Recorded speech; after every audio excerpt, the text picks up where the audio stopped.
Hey, I thought I'd go over my progress on DMFD. Now, I find it funny after I made that video talking about the current kind of poor state of the game actually just decided to drop every single piece, almost every single piece of endgame gear I could possibly ever need. At least until this stuff gets power creeped out.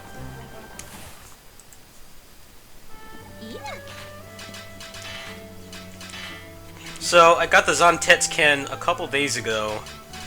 It was like the only piece of this whole build that I didn't get yesterday, or today. Now, I've been using this a lot to farm MFD 65, but I'm pretty much done there now. I got all the drops.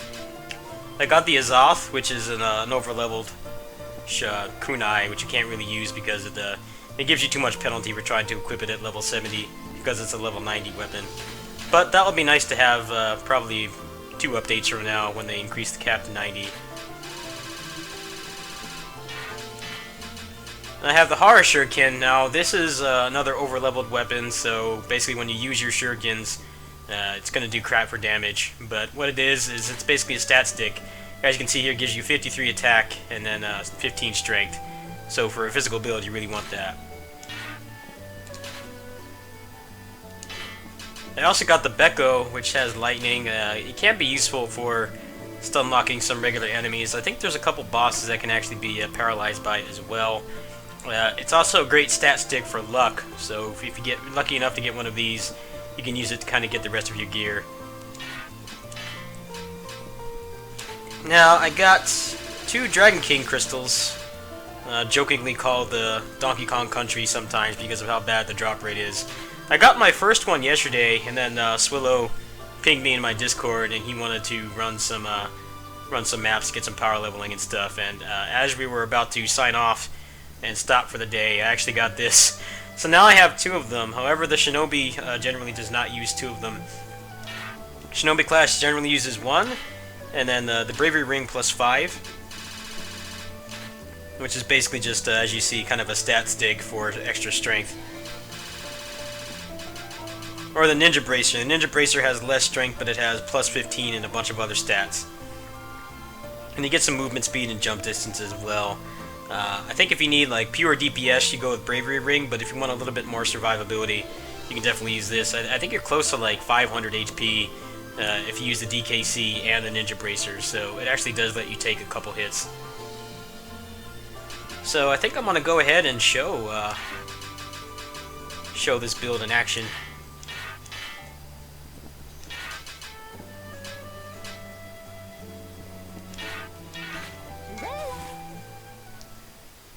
Now, apparently I do need to get one more piece right now, which would be the crossblades, because it helps with farming 61 to 70 of the Bloody Palace. So make sure I've got my items. Yeah, good to go. Alright.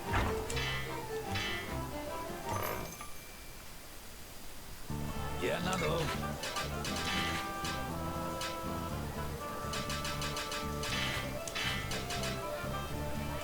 Check the thing and see exactly where it drops. 65 plus. Let's try 75. This might not go too well, but you'll see how much damage I'll be doing.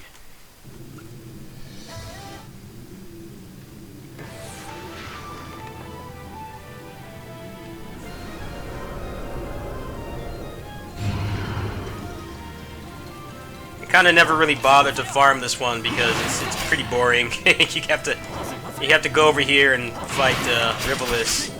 And then he basically runs away and you have to chase him. And if you're good enough, you can actually lap him and then just end up waiting at the corner. It's kind of boring. And actually, some of the best gear in the game has to be tied to a map that's basically an auto-scroller. Pretty standard fare.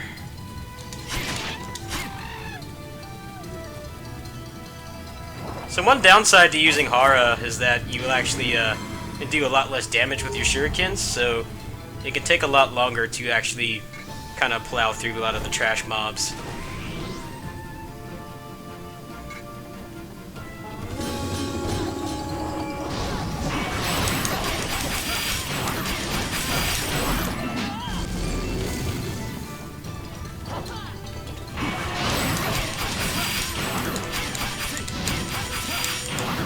Apparently if you stun him like this, he takes like... he has like less moves or something.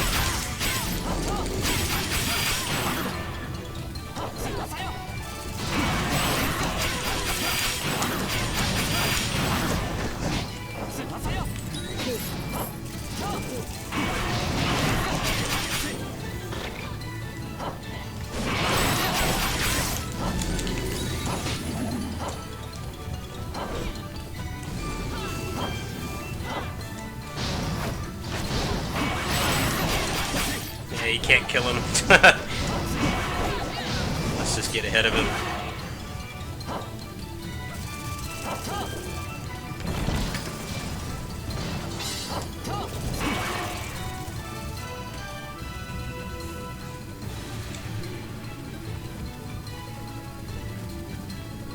I've never actually fought this boss solo, so I don't know how well this is gonna go.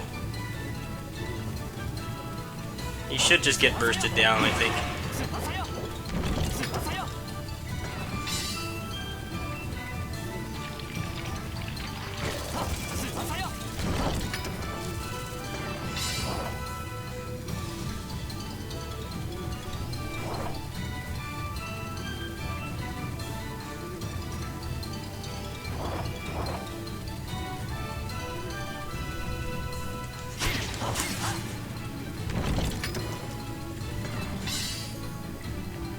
I'm not sure why it's designed like this. I feel like if you have enough damage to burst him before he gets here, the map should just end.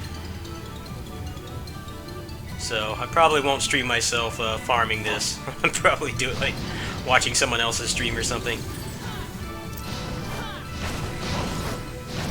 Alright, there he goes.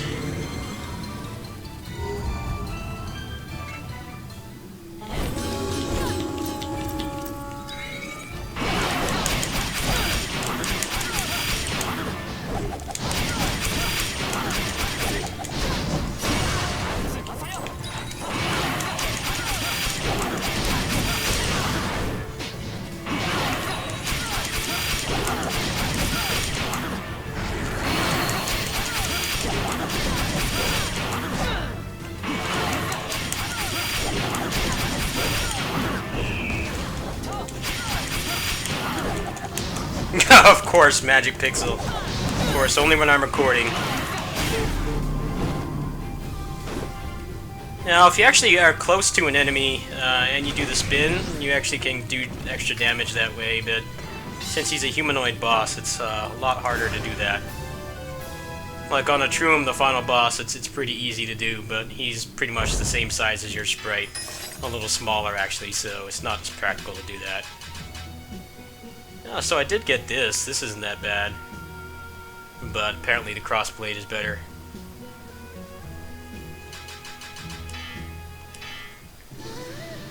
So if I ran the Ninja Bracer, I would have like a little bit more health. I wouldn't have died there, basically. Also, would have extra stats in some other fields as well.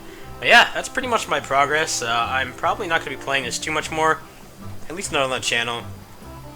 I might do some small streams or something, but everyone is pretty much waiting for the update. And I kind of unexpectedly got like every other piece of gear that I needed at the moment, so there's not really a whole lot else for me to do. Getting 2 Dragon King crystals is going to be nice, because I do plan on buying the other characters when the update drops. I mostly want to see exactly like how much they improve the game. If the drop rates are as bad as they are now, then I'm not sure if I'm really going to want to go through that grind again. However, having 2 DKCs already definitely does lessen the grind considerably, but not as much as it should, or much as it sounds like it would on paper. Anyway, that's it. I'll catch you guys tomorrow. Peace.